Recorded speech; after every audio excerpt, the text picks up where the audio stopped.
Marvel Snap is one of those rare collectible card games that manages to shake up a genre that's been entrenched for decades, and it does so with a mix of accessibility, fast-paced design, and a clever Marvel Comics identity that makes every match feel both strategic and cinematic. From the moment you boot it up, the first thing that hits you is just how streamlined it feels, compared to giants like Hearthstone or Magic: The Gathering Arena.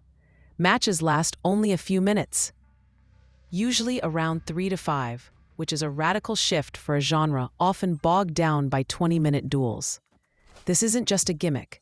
It completely changes how you approach deck building and strategy, because every card, every location, every snap has to matter in that tiny time frame. The core mechanics are deceptively simple. You have 3 locations, each with their own random effect, and players play cards with different costs and abilities across 6 turns. Whoever controls 2 out of the 3 locations wins the match. But within that tiny framework is an incredible amount of variety and depth. Locations can completely warp the rules of the game, suddenly doubling power at one site, cloning cards, disabling abilities, or even destroying cards placed there. This randomness could feel frustrating in other games, but here it becomes the soul of the experience, forcing you to adapt on the fly and making every single battle feel unique. The cards themselves are pure Marvel fan service, but designed with surprising mechanical thoughtfulness. You've got characters like Iron Man doubling the power at his location, Hulk bringing sheer raw strength with no ability, Nightcrawler teleporting to another lane, or Jubilee pulling a surprise card from your deck. Each superhero or villain's ability mirrors their comic personality, and it creates this satisfying thematic consistency. The art style leans into vibrant comic book panels with 3D depth effects and little animations that make your cards feel alive without cluttering the board. Upgrading your cards doesn't make them stronger in battle, which is a bold design choice. It only makes them visually flashier with breaking frames, 3D effects, and animated artwork. This means progression is cosmetic and collection-based rather than pay-to-win, which is something the genre desperately needs more of. The monetization comes from cosmetics, season passes, and bundles. But the developers at Second Dinner, founded by former Hearthstone director Ben Brode, seem committed to avoiding the worst pay-to-win pitfalls. You can't just buy the most powerful deck. You have to play, experiment, and build over time. The progression system uses collection levels, unlocking new cards at staggered intervals rather than overwhelming you all at once, which keeps the meta feeling fresh and encourages you to try new strategies. One of the most clever aspects is the snap mechanic, which essentially lets you raise the stakes mid-game. If you think you're going to win, you snap, doubling the cube rewards from the match. But if your opponent thinks they can outwit you, they can snap back, making the match even riskier. It's poker-like mind games layered on top of quick-fire card play, and it injects adrenaline into what could otherwise be a casual experience. That little gamble system turns what looks like a light mobile card game into something competitive and surprisingly tense. Controls are smooth on both PC and mobile. Dragging and dropping cards feels intuitive.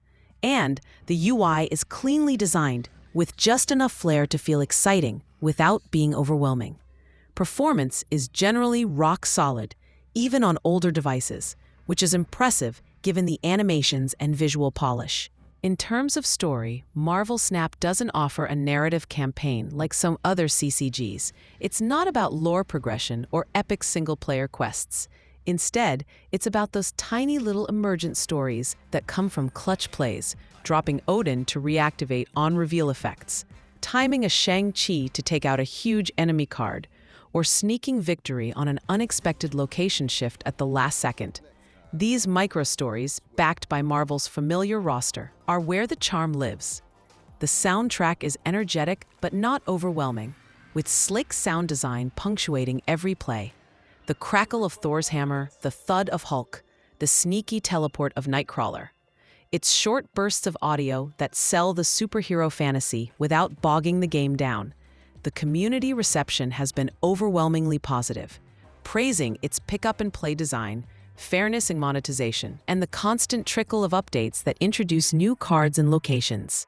Unlike some competitors, Marvel Snap feels alive with weekly location rotations and new season themes, like multiverse crossovers or comic arcs that keep the game evolving. Second Dinner's commitment to constant experimentation means the meta never grows stale, and while balance issues do arise, they're usually quick to adjust. Replayability is through the roof, not only because of the short match times, but because deck experimentation is encouraged. The low cost of entry means you're never too punished for trying out wild strategies. And since games last only minutes, losing feels less punishing and more like an invitation to jump back in. Comparisons are inevitable. Hearthstone remains deeper in some ways. Magic is more complex and traditional. But Marvel Snap's brilliance is that it doesn't try to replace them. It redefines what a CCG can be for a modern, mobile-first audience. It's less about long grind sessions and more about snappy, clever interactions that can fit in your lunch break. That said, competitive players might find its simplicity a limitation over time, but Second Dinner is clearly planning for long-term support with card pools, ranked play, and seasonal events. All in all, Marvel Snap is one of the most refreshing card games in years, balancing the accessibility of a mobile title with the strategic bite that keeps you coming back. It manages to capture the Marvel spirit without drowning in fan service. It sidesteps pay-to-win traps, and it delivers an endlessly replayable loop that feels rewarding whether you're a hardcore strategist or just someone who loves the characters. It's proof that sometimes smaller, faster, and smarter can outshine bigger and slower, and it sets a new benchmark for what digital card games can look like going forward. That's all for today's review. We hope you enjoyed it. Don't forget to hit that like button, subscribe for more, and we'll see you in the next one.